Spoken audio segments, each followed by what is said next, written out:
Olá pessoal, estamos em mais uma ação e reação nesta quarta-feira, dia 12 de setembro de 2018.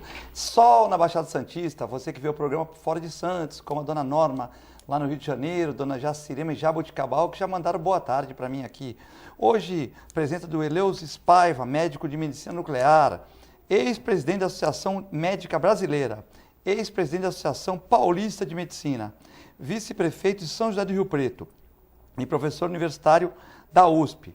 Ele veio aqui acompanhado do Ariovaldo, do Paulinho Viazovski, né? O Ariovaldo, o nosso provedor da Santa Casa, o homem que está mais em voga na Baixada, que conseguiu passar um hospital que dava um prejuízo de 4, 5 milhões todo mês, né? Para uma renda aí de 3, 3,5, era 1,5 no começo do ano, agora é 3, 3,5, 4, né? Modernizando o hospital. E o Paulinho Viazovski, também muito conhecido aqui na nossa região, também é presidente do Plano de Saúde da Santa Casa, junto com o Augusto Capô de Casa. Então temos com o Eleus Spaiva aqui, um prazer, e também com o Écio Lescrec, autor de 5 livros, advogado, ex-secretário de governo do JUS, enfim, advogado muito conhecido aqui na nossa região, né? Hoje, no dia 12 de setembro, né, quarta-feira, essa quarta-feira de sol, né, temos algumas matérias aqui da cidade, né? O Pérez, que foi considerado impedido pelo Conselho, né? O Conselho apenas disse que não vai, de certa maneira, renunciar, né? Então o Pérez vai aguardar até o dia 29 para a decisão dos sócios. Na verdade, o Conselho dos Santos achou por maioria de 2/3 que o Pérez tinha cometido irregularidades, né? Não estou discutindo se está certo ou está errado, mas foi a opinião da maioria. E o Pérez vai ser agora julgado pelos sócios, né? Dia 29, se não tiver nenhum embargo judicial, tal, que aqui no Brasil a gente nunca sabe, dia 29 os sócios que forem presentes à Vila Belmiro vão votar para o fica Pérez ou fora Pérez, né? Ou seja, a favor do impeachment ou não, e que seja os sócios que destinem, os sócios que elegeram Pérez, eles que escolham se o presidente Pérez, de 70 anos, um santista, tal, se ele deve continuar ou não, né? Também nós temos aqui, Escola de Cubatão tem nota alta, nota alta no considerado no Brasil, né? Em muitas situações. Vamos falar sobre medicina hoje, né? Então é um prazer ter o Dr. Eleus Spaiva aqui, médico muito conceituado, trabalha no Sírio-Libanês, enfim. E veio aqui fazer uma visita na Santa Casa, com certeza vai acrescentar lá para o Augusto, para o Viazovski, para o Ariovaldo, para todo o pessoal, com certeza vai acrescentar com ideias inovatórias, enfim. Isso é muito bom para a cidade e para a região. É um prazer termos o senhor aqui no programa hoje.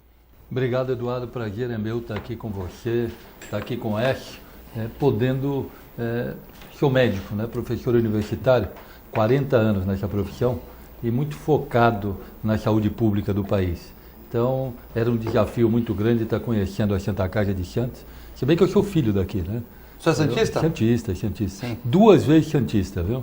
Uma santista de nascimento, outra torcedor fanático pelo Santos Futebol Clube. Só tem pessoa importante torcendo pelo Santos, é o Dória, é o Márcio França, é o Alckmin, é todo mundo, é o Milton Neves. É verdade, o Faustão, é tudo santista, tem bastante gente. E o doutor Eleus também, nasceu em Santos, doutor? Nasci em Santos, fiquei aqui até os 18 anos, aí saí para fazer faculdade fora, e aí acabei concentrando a minha vida fora, mas meus pais ainda morando aqui, minha mãe ainda morando aqui, meu pai era portuário conferente de carga e descarga. Sim. Eu tenho um orgulho muito grande de ser filho de um portuário que conseguiu aí, com muito sacrifício, formou 2 filhos médios, né? Sim. Eu acho que é um orgulho para a gente. Como é que é o nome do seu irmão?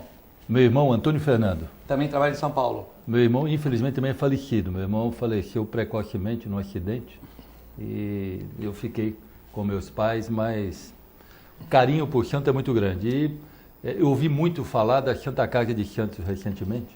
Né? Primeiro eu ouvia falar, uma década atrás, dos problemas que a gente vivia na Santa Casa, que eram crônicos, né? Problema crônico. E estava até comentando hoje na Santa Casa, fui fazer uma palestra discutindo o modelo de saúde brasileiro, as reformas que a gente acredita que deva ser feito aí no próximo governo. Então nós estávamos discutindo isso daí, surgiu a discussão da Santa Casa de Santos. E me falaram algo que hoje eu presenciei e vi a realidade, né? Que mostra 2 coisas para a gente, né? Que é o que eu acho que a gente falta no Brasil. Primeiro, ter gestão, né? Infelizmente, né? A área de saúde, a gestão ainda é muito precária. E a segunda eficiência, primeira eficiência de gestão e a segunda recurso. E hoje o que eu pude presenciar na Santa Casa de Santos é um exemplo de modelo de gestão, né? E vários setores que prova que em 1 ano e meio, 2 anos que a gente tem condições de mudar, né, a estrutura de um hospital. Com certeza. Só o Ariovaldo com a equipe, o Ariovaldo que é contador, advogado, administrador, né? e a gente tem o prazer de conhecer o Ariovaldo, de lidar com ele, a dedicação dele, da esposa na Santa Casa, além de Augusto, capô de casa. Augusto é um excelente gestor. Tu chegar aqui na televisão e falar para ele assim, Augusto, eu quero fazer. Se não puder, não é porque é amigo, não vai fazer. Você entendeu? Então, pessoas que amigo, não vai fazer. Então, o Augusto capô de casa, que sabe falar não, mas sabe também falar sim quando é pertinente. O João Domingos Neto, que é o homem do dinheiro, o homem da grana. E também o Aldo Santos Pinto, o pessoal, toda a equipe da Santa Casa aí, que está fazendo um excelente trabalho, reconhecido pela região e fora do país. Fui dar uma palestra em Florianópolis, né? E o pessoal, poxa, a Santa Casa de lá, o pessoal médico, evidentemente que não é o pessoal que trabalha com engenharia e tal, mas o pessoal médico, poxa, na Santa Casa lá está levantando e tal. E infelizmente é uma das Santa Casas do estado de São Paulo que ganha menos, né? Então temos que melhorar essa questão aí, próximo governador e tal, melhorar essa questão da verba, que não dá para fazer omelete sem ovo, né, Silas Creque? É isso. Boa tarde, Filete, boa tarde a quem nos ouve hoje, dividindo a mesa aqui. Tenho a honra de acompanhar aqui as palavras do Dr. Eleusis Paiva, médico de medicina nuclear, cidadão de Santos também, nascido aqui na nossa querida Santos, torcedor do Santos Futebol Clube, que traz no seu currículo a presidência de várias entidades de classe e também na política como vice-prefeito de Rio Preto, né? Cidade importante do nosso interior de São Paulo. E hoje estamos também dividindo a companhia aqui do outro lado da câmera, do nosso provedor da Santa Casa, o Dr. Ariovaldo Feliciano, e também do presidente do Plano de Saúde da Santa Casa, o Paulo Wierzowski, que foi prefeito também de Mongaguá, reeleito prefeito de Mongaguá também. Então, estamos hoje num dia muito especial, falando do quê? Da nossa Santa Casa. Eu sou vice-presidente do Conselho Deliberativo, estou lá há 35 anos, acompanho a história da Santa Casa, de todos os provedores que desempenharam, deram a sua vida por aquele hospital, que foi fundado em 1543 pelo fidalgo português Brás Cubas. E aí me vem à memória, ele foi provedor da Santa Casa durante 29 anos. Naquela época, o provedor provia o hospital, ele punha recursos do próprio bolso. Depois que ele faleceu, então a Santa Casa ficou sem um provedor, ficou um tempo, um século e pouco, sem atividade, até que voltou a funcionar. Da minha época, eu entrei como conselheiro da Santa Casa há 35 anos, na época que o Dr. Antônio Manuel de Carvalho era o provedor. E depois o Levi também, depois veio o Antônio Manuel de Carvalho. O Antônio Manuel de Carvalho foi quando eu entrei. Veio o Dr. Neves, né? Depois o Félix Ballerini e atualmente o Dr. Ariovaldo Feliciano, que já está no segundo mandato. De todos eles, aquele que realmente colocou a casa em ordem, recuperou as finanças e tem demonstrado uma capacidade extraordinária de gestão na área hospitalar, coisa que eu propriamente não acreditava, porque conheço o Ariovaldo há muitos e muitos anos, não sabia dessa aptidão dele de recuperar hospitais, né? Mas ele pegou na parte dos contabilistas, ele também fez aquele espaço maravilhoso, mas em hospital, né? Sim, é muito diferente, mas também já tinha Quando ele me ligou, doutor Isio, me pedindo o voto, ser candidato, eu disse a ele, olha, eu estou há 30 e poucos anos aqui. Não acho estranho uma entidade de quase 500 anos de existência não tenha um candidato da administração atual, do seu conselho geral, do seu conselho deliberativo, nem suplente, que se anime a dirigir a nossa Irmandade. Não acho estranho isso. Eu mesmo já havia sido convidado 2 ou 3 vezes, não aceitei esse desafio, achava que realmente seria uma missão quase impossível, mas como nada é impossível, né? Como dizia Jânio Quadros, né? Impossível é Deus pecar. Nós vimos que, até Napoleão dizia, a palavra impossível deve ser arriscada em todos os dicionários. Lembrando que uma vez ele descia no porto de Bordeaux e 10 mil marinheiros iriam levá-lo para a prisão. E ele, da proa do navio, fez um discurso e aqueles 10 mil carabineiros o levaram de volta a ser imperador por mais 100 dias. E ele dizia, então, a palavra vai mais que um tiro de canhão. Ele, que é um gênio militar, de tantas e tantas batalhas, entendeu que a palavra valia mais que um tiro de canhão e disse, a palavra é impossível, deve ser arriscada de todos os dicionários. E, de fato, é isso. O Ariovaldo Feliciano e a sua equipe, o Augusto Capô de Casa, o João Domingos, o Cacá, todos aqueles que fazem parte da administração merecem todo o nosso aplauso, todo o nosso apoio. Eu tenho me dedicado, eu tenho orgulho de dizer que faço parte do Conselho Deliberativo, tenho orgulho de dizer que sempre que me aproximo de alguém e falo da Santa Casa, eu falo com orgulho. Nós que passamos situações difíceis, doutor, teve época em que a Santa Casa ficou fechada, houve até intervenção judicial. Houve essa fase tão difícil. Imaginou a Santa Casa, fica um hospital extraordinário aqui da região. Nós temos mais de 1 milhão de pessoas na Baixada Santista. E, sem sombra de dúvida, 70% dependem dos serviços médicos da nossa Santa Casa. E até o nome Santos, doutor, provém exatamente do nome da Santa Casa, porque quando o Brás Cubas fundou o hospital, as pessoas viriam aqui à Santa Casa e diziam: onde você vai? Vou no Hospital da Santa Casa de Todos os Santos, de Misericórdia de Todos os Santos. Aí, para economizar o vernáculo, eu vou na Santa Casa de Todos os Santos. Aí eu vou na Santa Casa do Porto, eu vou em Santos. Pronto, ficou o nome da cidade de Santos, como se fosse assim uma decorrência exatamente do primitivo nome do hospital do Porto de Santos, da Irmandade da Santa Casa de Misericórdia. Então, hoje temos o prazer de termos aqui a presença do Dr. Eleusis, médico que traz um currículo extraordinário, versado em saúde pública, como disse há pouco, né? E que certamente haverá de trazer uma contribuição muito grande a todos os nossos ouvintes. Bom, o programa está sendo transmitido ao vivo pelo canal 11 da NET, 8 Vivo Fibra, ao 1h15, com reapresentação às 23 horas e à 1h da manhã. Você pode assistir pelo 11, pelo 8 ou também pelo www.tvcomsantos.com. Quem quiser mandar perguntas para o Dr. Eleusis, médico de medicina nuclear, professor universitário, vice-prefeito de São José do Rio Preto, perguntas sobre política, saúde pública, que é a sua especialidade, ou sobre qualquer outro tema, você pode usar o WhatsApp 13997115545. Se você preferir ligar, fala com a Gisele, com o Reale, com a Vitória, ou com a Thaís, ou com a Dona Joana, 21 38 4677, 13 para quem é fora da Baixada Santista. Lembrando que vou ser reprise às 23 horas, 1 da manhã, e as perguntas são sempre respondidas no segundo bloco. Doutor Eleusis, o que você viu na Santa Casa, qual a sua sugestão de melhoria, ou os avanços, e o que o senhor acha que nós temos que progredir nos próximos governos, ou no próximo governo, em termos de saúde pública? Para quem está nos assistindo, nós começamos a discutir hoje aí, no início, falando de eficiência de gestão e de financiamento. Eu acho que o grande gargalo que nós temos no Brasil é o financiamento do Sistema Único de Saúde. Eu vou dar um dado até para quem está em casa poder raciocinar, porque quando olha o número, né, talvez expressione no checkmate, mas esse número que hoje é gasto na saúde no país é muito, é pouco.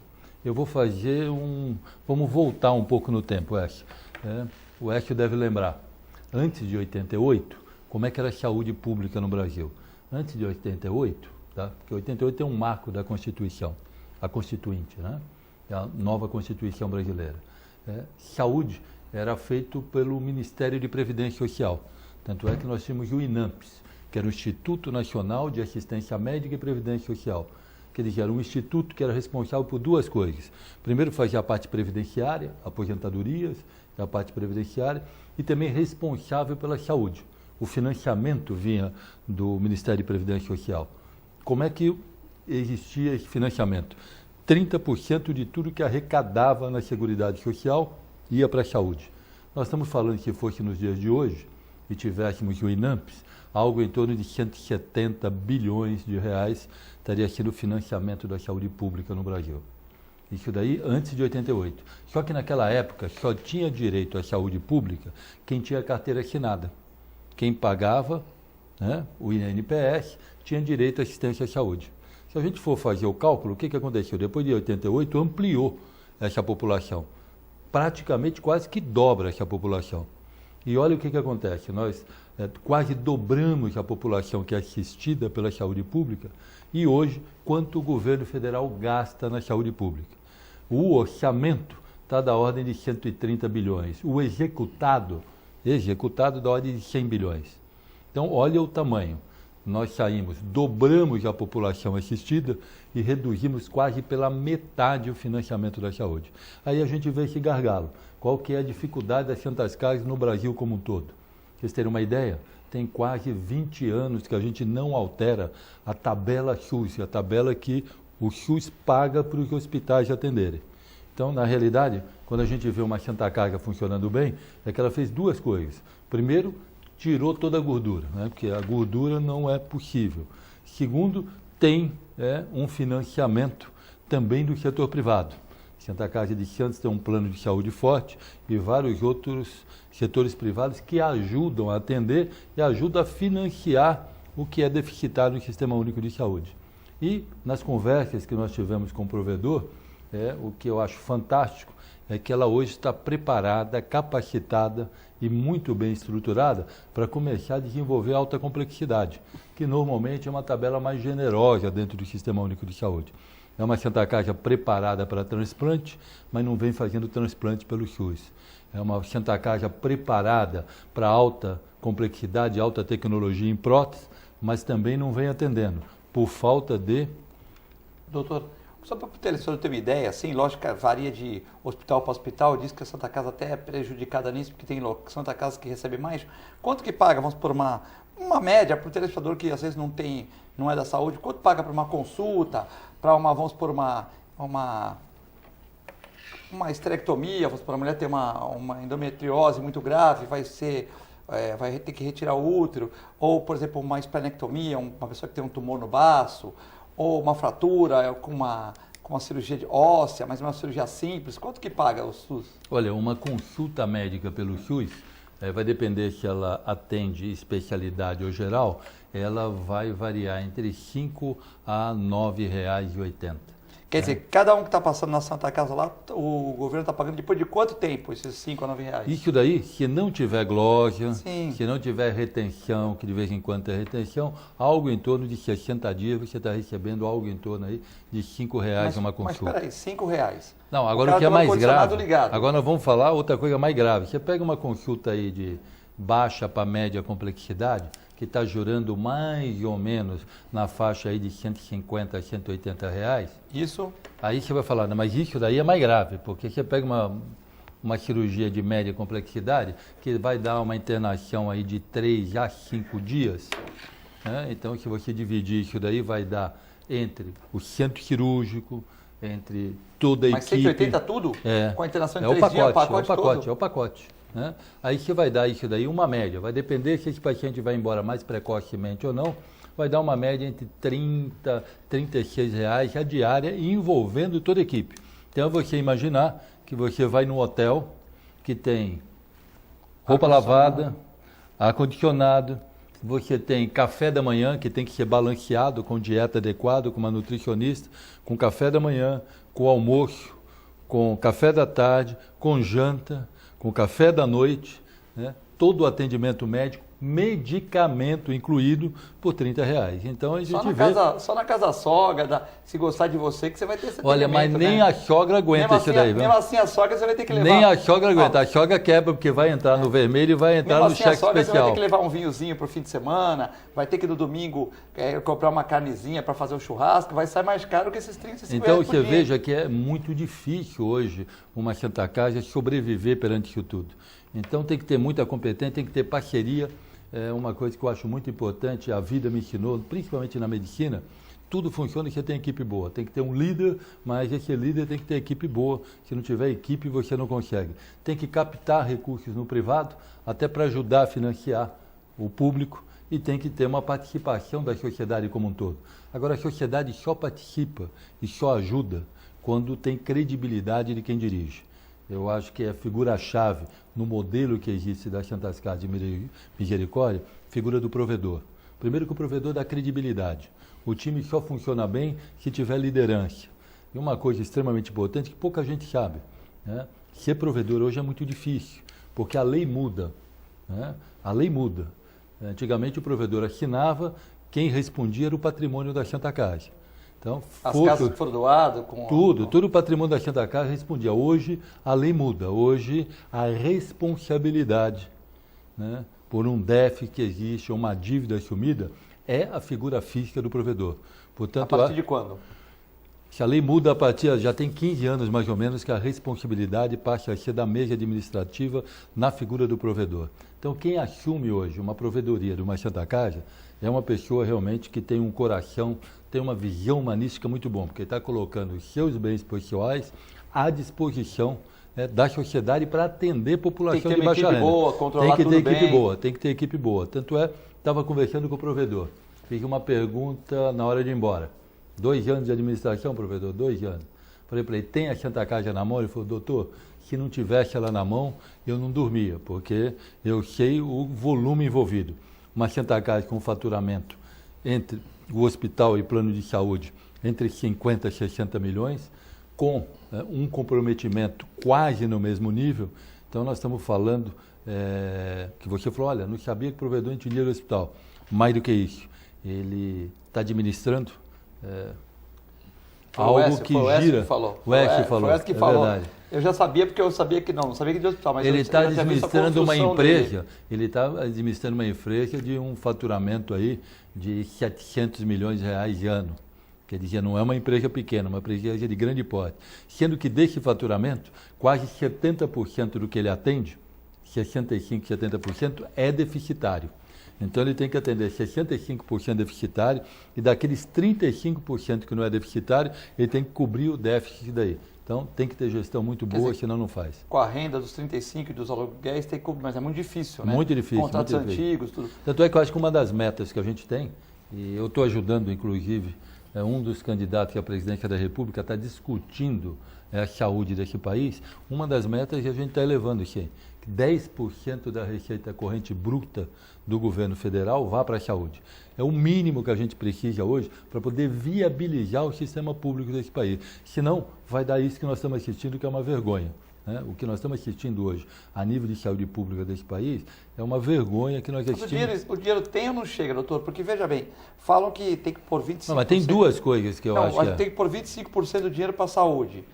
Mas, então, não, eu falo 10. 10, então, mas aí falam 25, mas 10, fala 10. Mas o dinheiro o que acontece? Quando não chega? É porque nós estamos falando, tem 3 níveis de responsabilidade. Estou falando da responsabilidade federal. Mas esses 10%, ele sai, mas ele chega? Não, hoje sai aproximadamente 3,5% a 4% de nível federal. O que você põe dos 25%, e isso daí que é complicado, é que a responsabilidade já está na Constituição brasileira, a responsabilidade do Estado e do município, mas não está na Constituição brasileira a responsabilidade do governo federal. Esse é o grande problema. Então, o que acontece? O município, aí provavelmente é o que você está falando, o município tem obrigação constitucional de pôr no mínimo 15% na saúde. No entanto, aqui no estado de São Paulo, eu não conheço município que põe menos de 22%. Está pondo de 22% a 25%. Por quê? O governo federal não faz a responsabilidade, sobra para o município, porque o cidadão mora no município. Né? Portanto, a cobrança é em cima do prefeito. Né? Eu falo que o presidente da República é uma entidade que a gente sabe que existe, mas não tem contato. Prefeito não, a gente encontra na padaria, encontra no cinema, encontra no restaurante e tem condições de cobrar. Agora você veja a situação do município, que tem que ter, pela Constituição, tem que pôr no mínimo 25% na educação. Normalmente eles põem 26%, 27%, que pode ter alguma glória de Tribunal de Contas, alguma coisa, e dá improbidade. Portanto, o município põe 27% na educação, em média.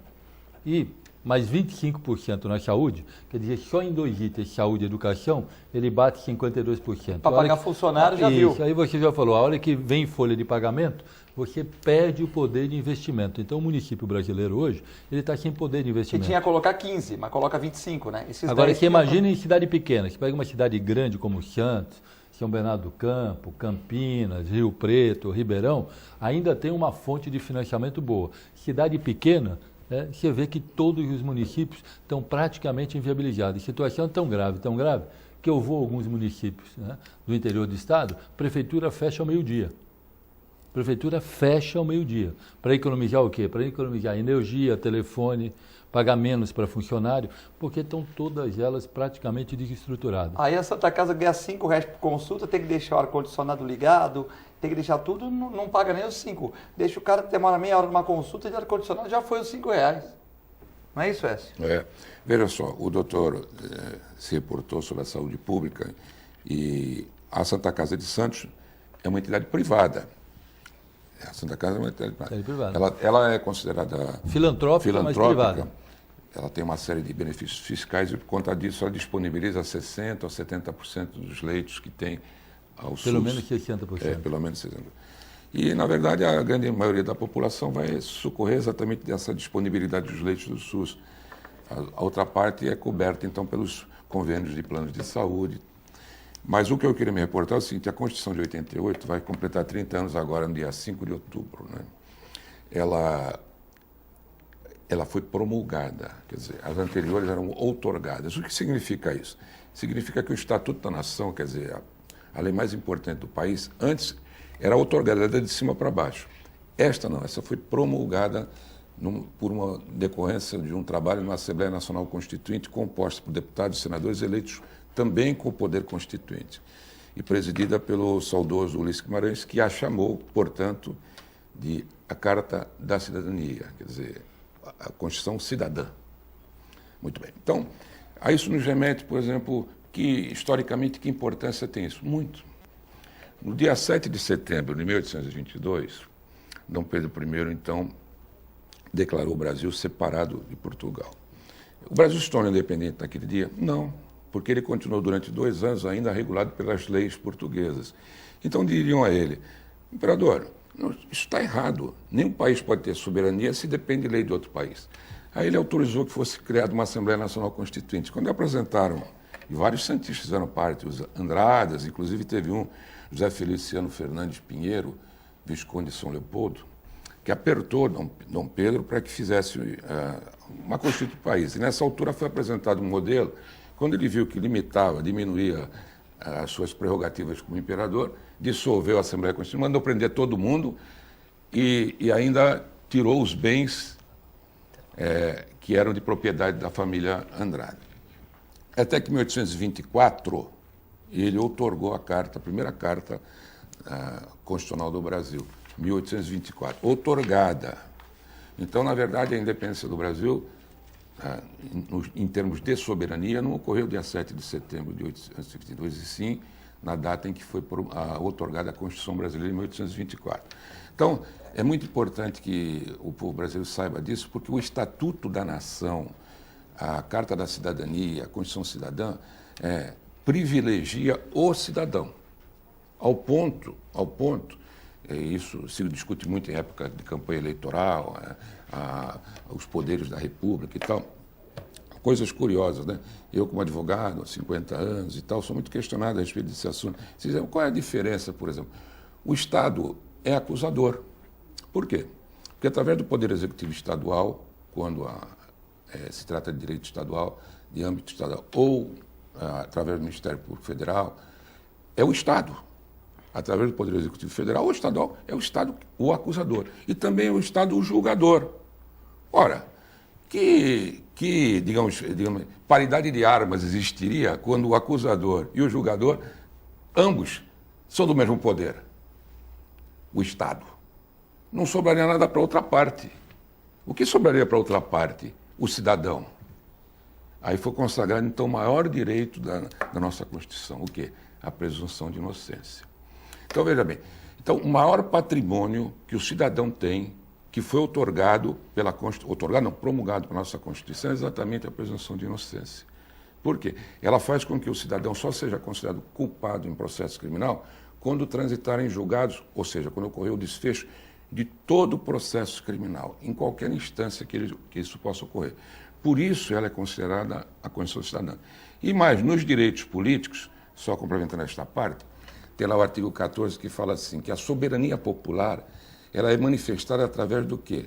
Do sufrágio universal ou pelo voto direto e secreto igual para todos os brasileiros, todos os eleitores. O que significa sufrágio universal? Significa, e a soberania popular, significa que acima de todos os poderes da República está o povo. O povo. Soberania popular. Veja que coisa curiosa. Então, o povo não sabe. O nosso povo vai saber disso? Se essa questão é até polêmica nos meios jurídicos, imagina como o povo vai entender uma situação dessa. Artigo 14 da Constituição. Devia nos bancos escolares mostrar ao cidadão, olha, artigo 14, esse é o seu direito maior. Acima de tudo está a soberania popular. Nós temos que chamar o nosso break, é muito rápido. Você continue participando aí pelo 13 997 11 5545. Muitas perguntas chegando para o Dr. Elias Paiva, que é uma grata satisfação estar aqui hoje em Santos, participando do programa, e que ele é santista, de cidade, nascimento. Também o Wesley Skreck, aqui conselheiro, vice-presidente do Conselho da Santa Casa, programa aqui com o Ariovaldo, com Paulinho Viazoves, todos aqui na plateia, né? É muito rápido, já voltamos.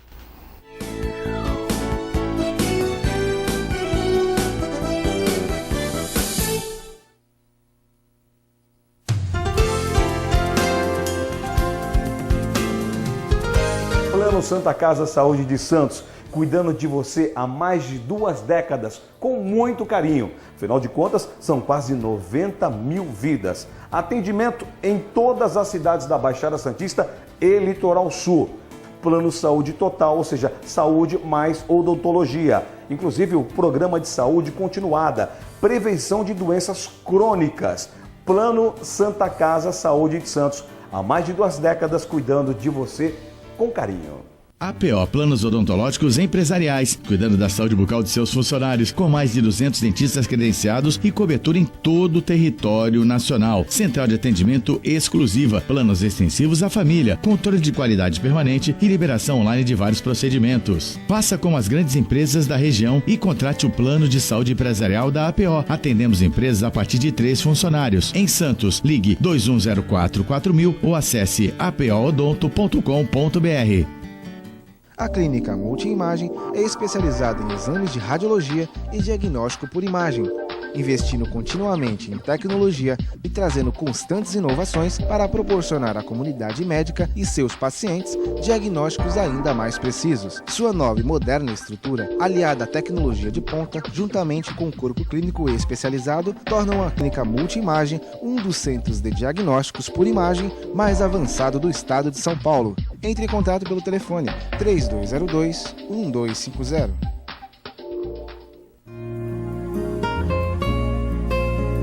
Doar sangue é um ato de solidariedade, cidadania e amor. Faça parte dessa ideia. Seja você também um doador. Doe sangue. Dê um presente de vida a quem necessita. Apoio TV Com.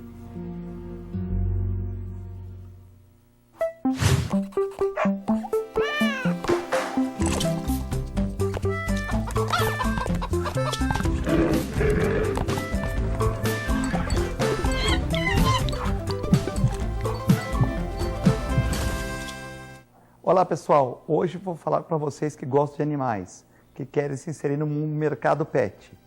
Curso de auxiliar de veterinária da Clínica Filete. Aulas noturnas, terças e quintas, das 20 às 21h30.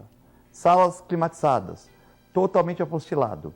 Maiores informações pelo telefone 3227-5770 ou pelo e-mail filete, com 2 T's, @filetenovamente.com.br.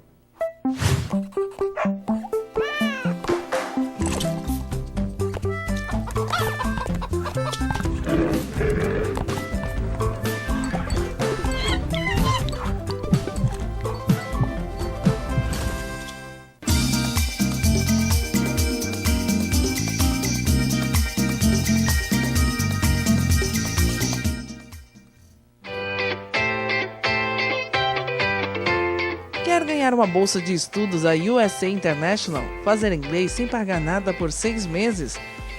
Participe do sorteio no programa Ação e Reação, através do nosso WhatsApp 13 97417 5194. E responda qual a melhor escola de idiomas e intercâmbio que vai dar uma bolsa 100% de 6 meses para você. Mas atenção, somente quem participar durante o programa através do nosso WhatsApp 13 97417 5194. Você não pode perder essa oportunidade. Uma promoção USA International.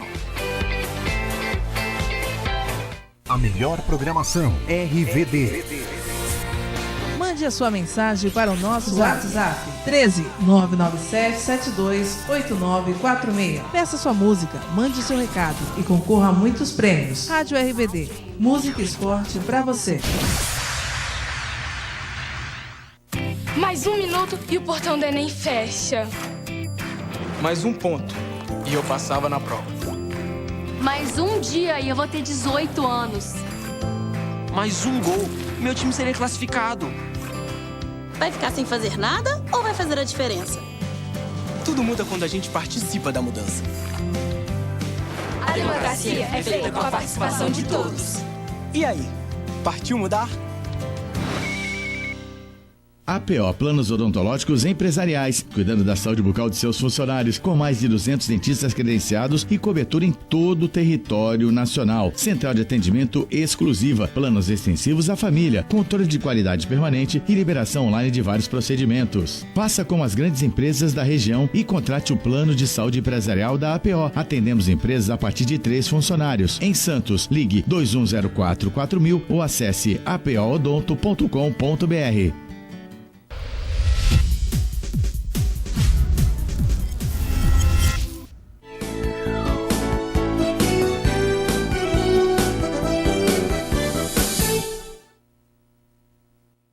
Estamos de volta no segundo bloco do Ação e Reação, hoje com o médico, vice-prefeito de São José do Rio Preto, o ex-presidente da Associação Paulista de Medicina, ex-presidente da Associação Brasileira de Medicina, professor universitário da USP, o santista de coração, o santista de nascimento, Elísio Paiva. E também com o Wesley Screck, também santista de clube, a mesa aqui é toda santista, também o Ariovaldo e o Paulinho acho que são santistas também, né?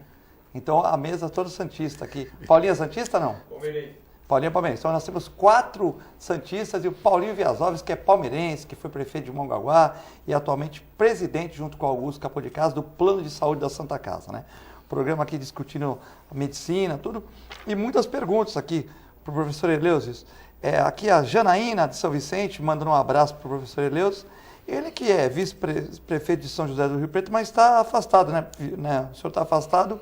Ela pergunta se o senhor acredita que vai melhorar a saúde pública no Brasil com esses 10%. Olha, eu não acredito, eu tenho certeza. Né? Nós estamos vivendo um momento que, ao mesmo tempo que a sociedade, eu acho que todos nós, né? Você que está em casa nos assistindo também, nós estamos muito indignados com o que a gente está assistindo na política desse país, né? São 513 deputados, quase 80 deles já envolvidos em delação da Lava Jato, escândalos de toda a monta.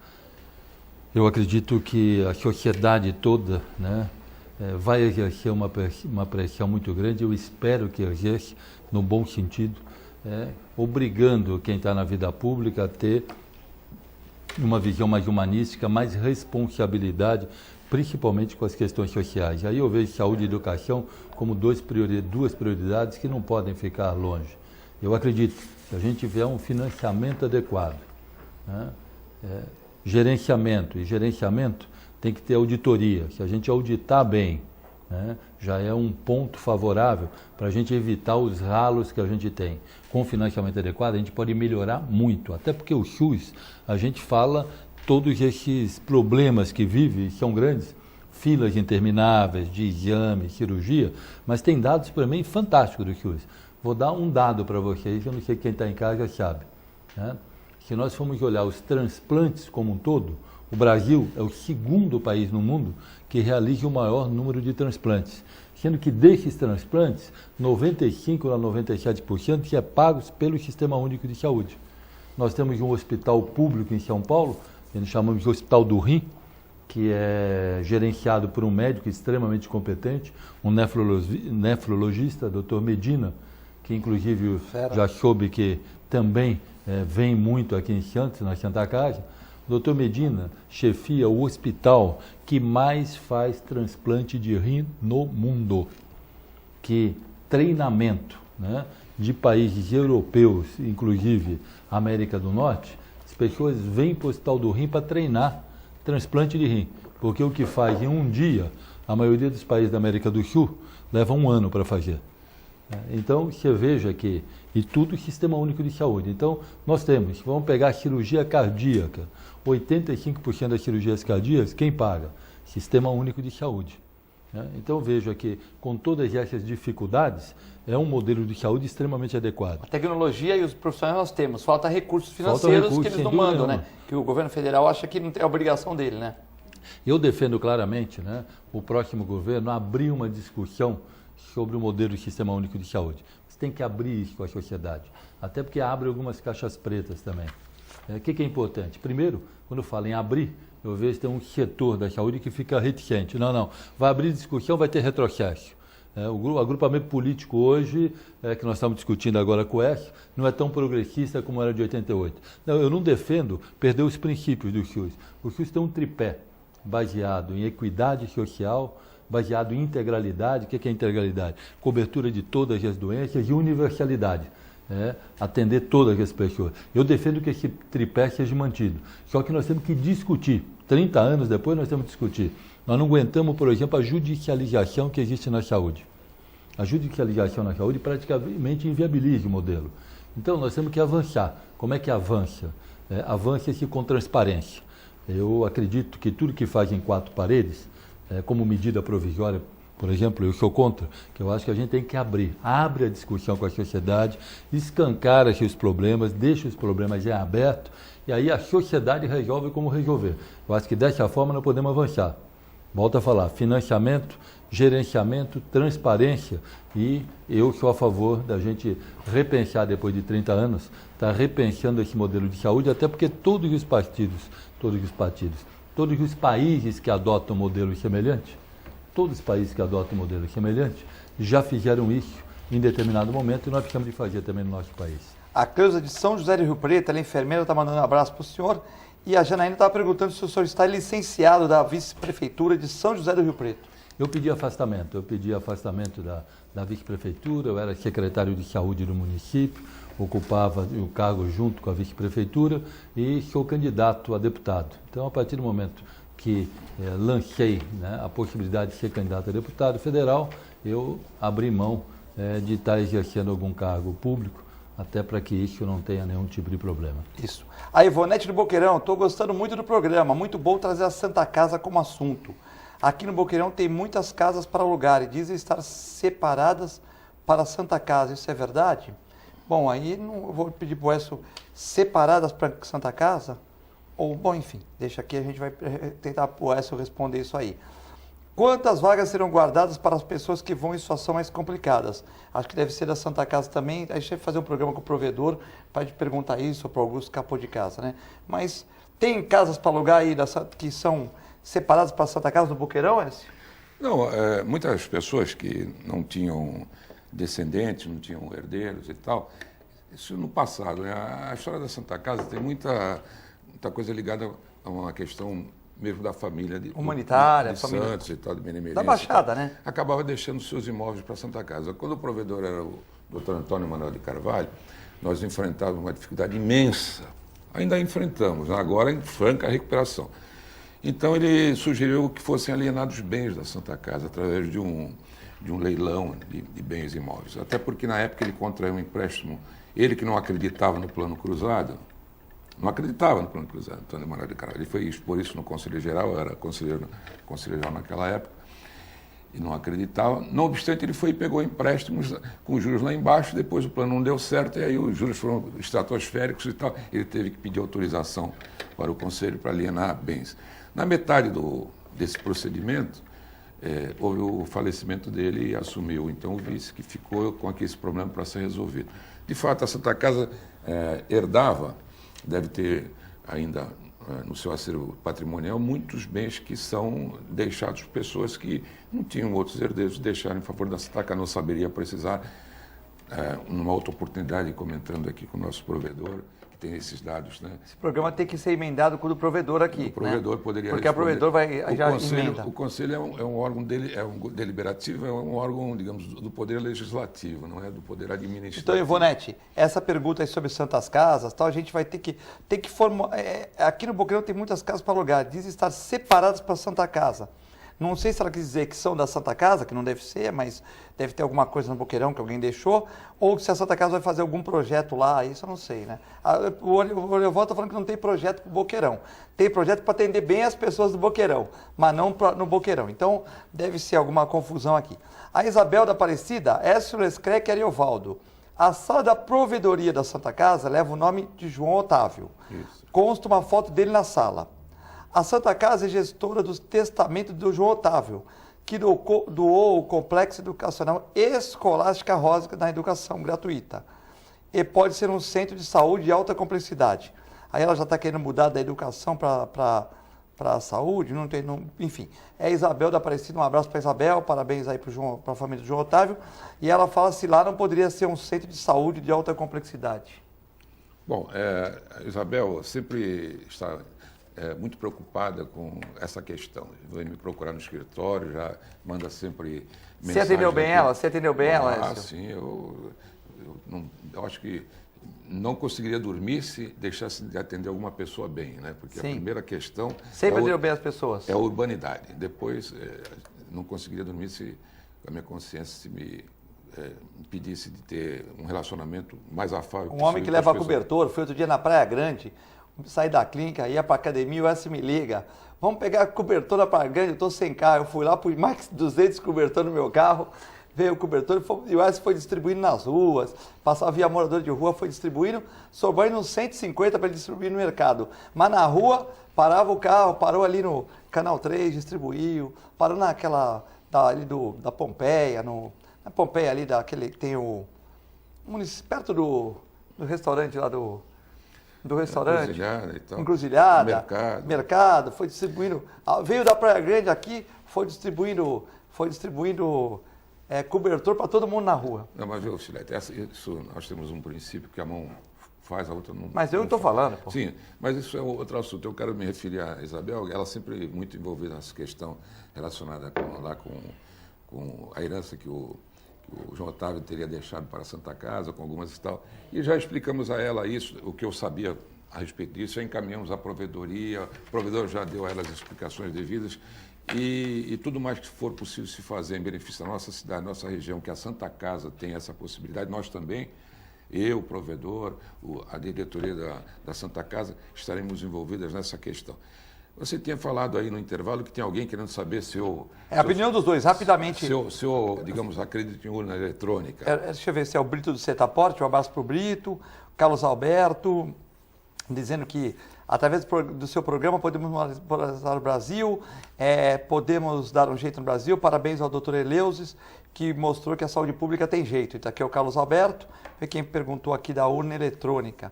A Thaís pergunta para você, se você acredita em urna eletrônica. Olha, a eleição, tudo pode acontecer, né? Tinha um saudoso ex-vereador aqui, da nossa cidade, que ele dizia assim para mim, quando na época não era o sistema eletrônico, ele dizia assim para mim, eu não gasto um tostão na eleição, mas sou capaz de gastar 1 milhão na apuração. Veja, porque os votos eram votos de cédula, né? Então, naquela época, se reunia lá nos clubes para se apurar o resultado das urnas e envolvidos naqueles apuradores, né, aqueles escrutinadores, estariam elementos, digamos, indicados pelos políticos e tal, numa pilhinha que estava de voto nulo, colocava em cima daquele candidato, tudo era contado para aquele candidato e daí para diante, né? Então, o sistema eleitoral, quer dizer, sempre é possível que ocorram, assim, vamos dizer assim, coisas que não deveriam acontecer, né? Agora, no mundo da cibernética, eletrônico, é mais ainda questionável. Por quê? Né? Porque a gente não tem acesso a esses meios tecnológicos, né, tão avançados. O eleitor, que é o grande magistrado da nação, isso o Oswaldo Justo dizia assim, no dia da eleição, o maior magistrado da nação, quer dizer, o maior juiz, o magistrado é o juiz, né, que vai dar o seu voto, a sua decisão, é o eleitor, é o povo. E, então a responsabilidade dele é imensa. E como saber se realmente aquilo que ele está colocando na urna, seja ela na urna normal, na urna de física, né, como nessa da internet, né, eletrônica, é realmente a sua manifestação. É aquilo que vai no seu sentimento. não é? Então, eu acho que os poderes públicos deveriam digamos, resguardar de qualquer situação que pudesse colocar em dúvida a exatidão da soberania popular. Qualquer dúvida, né? Então, há projetos no Congresso Nacional que pedem que, além do voto eletrônico, também tivesse um comprovante. Isso criaria uma quebra, ou pseudamente a quebra do sigilo do voto. Porque se você guardar com você em quem você votou, você está quebrando o sigilo do seu voto. Vamos imaginar que lá nos rincões do norte e nordeste do nosso país, o patrão, sei lá, aqueles... Cobra esse voto no dia seguinte. Vai cobrar, quer saber o voto para poder, de alguma forma, favorecer ou não aquele pseudo-eleitor. Aí o cara votou no candidato que não é ele tem punições. Ele tem que levar o comprovante, isso quebraria o sigilo do voto. Então, nós estamos vivendo uma época de modernidade, de cibernética, de Mas tu acredita no eletrônica, não? Eu sou obrigado a acreditar nas leis do meu país, né? Que se eu não acreditar nas leis do meu país, não acreditar no sistema jurídico que eu vivo, eu não sou um cidadão prestante. Então, mas então, sempre com reserva, sempre com reserva. Você acredita, mas não acredita muito, né? Sempre com reservas, porque é complicado isso. Tudo que vem do homem, né? Que é um ser imperfeito, né? Você acha que o papel é mais confiável? Que tem os fiscais, ou também tem aquela coisa, né? O fiscal que vai dormir, deixa... Tem vereador aqui que dormiu eleito e acordou como suplente, né? Aqui sim, isso aconteceu várias vezes. Isso aconteceu várias vezes. No papel. Fiscalização dele era pequena, tal, bobeou, dançou. Doutor Eleusis Paiva, médico, vice-prefeito de São José do Rio Preto, afastado em virtude do momento eleitoral. O senhor acredita em urna eletrônica, confia mais no papel, ou acredita igual o Écio, desacreditando? Olha, muito se fala sobre urna eletrônica. Até o presente momento, eu nunca vi algum fato que pudesse substanciar alguma dúvida ou algum tipo de fraude que tenha ocorrido. Eu vi várias citações, mas nunca vi um conteúdo e eu vi uma afirmação que tivesse comprovação de algum tipo de fraude. Então, como nós nunca ouvimos, né, eu tenho que acreditar, até que me prove o contrário, eu tenho que acreditar nesse sistema. Mas acho que tem que ter uma auditoria muito bem feita, né, até porque nós estamos com um computador e é passível de programação. Então, dependendo do tipo de programação que você faça, né, você pode. Mas os partidos também têm fiscais que podem intervir de uma certa mas o maneira. problema não é a fiscalização da urna em si. É lá no central. Saber se tem algum programa que possa ter introduzido. Na hora de que fazer possa, a computação dos votos. Os caras do NASA, os caras do NAON, pode... Então é só isso daí que eu acredito que tem uma auditoria muito bem feita. Doutor, né? a primeira eleição que foi passível aqui em Santos do sistema eletrônico foi, aliás, eu estava me lembrando que foi quando o vereador Antônio Carlos Banha Joaquim se elegeu pela primeira vez. Eu era o representante suprapartidário de fiscalização. Foi que ganhou o médico, não foi? Prefeito? Não foi o Capistrano? Doutor Davi Capistrano. Foi o então, Capistrano. veja bem, nós estávamos no último dia da apuração no colégio, no Atlético Santista, Clube Atlético Santista, e o Banha, menino, mocinho, veio falar comigo, doutor Écio, é o seguinte, olha, eu e a filha do Pelé, a Sandrinha Filinto, estamos disputando a última vaga do nosso partido. Eu era presidente do PMDB, e era o representante suprapartidário de fiscalização. Mas o juiz lá, ele está interpretando que tem dúvida quanto a isso. Eu queria que o senhor fosse lá falar, triste, complicada a situação dele. Ele já tinha sido candidato uma outra vez, não tinha conseguido ganhar a eleição, mas nessa ele estava... Batendo na trave. Estava para ganhar. Aí eu fui falar com o doutor Eleutério Dutra Filho, que era o juiz eleitoral da época, e falei, doutor, o que quer? Falei, não, eu tenho uma solicitação aqui de um candidato do meu partido, do PMDB, mas eu não estou falando pelo PMDB, eu estou falando como representante do Comitê Suprapartidário de Fiscalização. Ah, sim, tá. É o seguinte, qual é a dúvida que tem? Não, é que nós estamos em dúvida que o PSDB também está achando que essa sobra do partido é dele. Eu falei assim, doutor Dutra, pelo que eu entendi, naquela explanação que tivemos antes das eleições, o próprio programa de apuração já vem com o resultado da sobra. Então, o resultado da sobra, pelo percentual, cabe ao PMDB. E o candidato primeiro que se beneficia com a sobra, depois de atingir o quociente eleitoral, é esse rapaz aqui, não é Antônio Carlos Banha Joaquim. Aí ele falou, e era mesmo. O Banha que trabalhava, era feirante, bom, aquele família, dia, né? o Banha saiu do Clube Atlético Santos chorando, meus homens dizendo que ele deve o mandato dele pela primeira vez a mim. Não, ele deve ao povo que o elegeu, né? Eu estava apenas fiscalizando. Sua função, né? Depois, outra vez, ele também chorou no meu nome, mas foi por um outro episódio muito triste da vida dele. Mas eu só queria me referir ao problema da questão eletrônica. Adalgisa, parabenizo a atual administração do provedor da Santa Casa, que traz uma Santa Casa organizada, limpa e com qualidade no atendimento. Onde estive visitando meu irmão lá. É a psicóloga Adalgisa, pessoa da área de saúde, entende, né? A Alda está mandando um abraço para todos, parabéns pelo programa. A Daniele está mandando um abraço também. O programa foi muito bacana, muita gente participando, entendeu? Muita gente participando. O Guto Brito, um abraço para o Guto Brito, que era para vir com o doutor Écio, mas como o doutor Eleuso estava em Santos, né? O Guto Brito vai vir amanhã ou sexta-feira e gentilmente abriu o lugar da sua quarta-feira para o doutor Eleuso, que é uma pessoa vice-prefeito, um presidente de várias associações aí, que colaborou muito com o programa.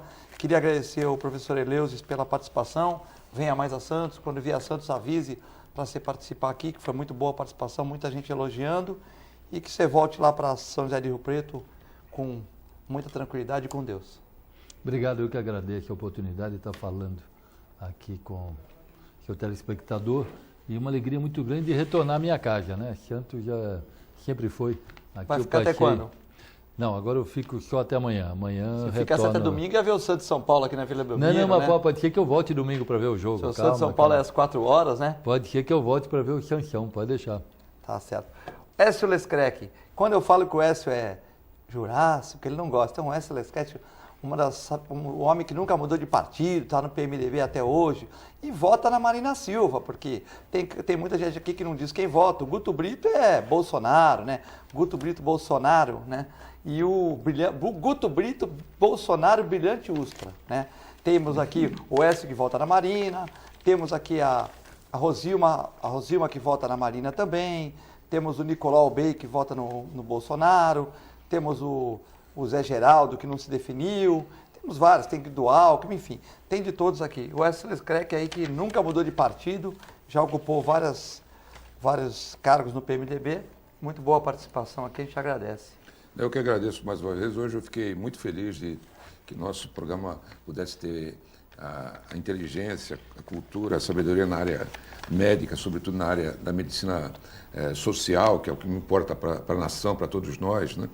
Do Dr. Eleusis, e gostaria que ele voltasse a Santos numa outra oportunidade, nós pudéssemos estar novamente aqui, junto na companhia do nosso provedor e também o Paulo Versovski, do presidente do nosso plano de saúde, nosso provedor, o Feliciano, que pudéssemos debater coisas mais interessantes como essas que foram debatidas hoje, com mais espaço, né, num outro momento, que isso é muito importante para todos nós. Queria agradecer o Augusto Frost, que está também mandando mensagem aqui. O Rafael, fotógrafo da Santa Casa, que veio aqui gentilmente bater as fotos aqui do programa, né? E você, telespectador, que ficou. Lembrando que a reprise às 23 horas, 1h da manhã, todos os programas sobre saúde pública dão bastante audiência, né? Muito obrigado, continue com a nossa assistência à programação, fiquem com Deus.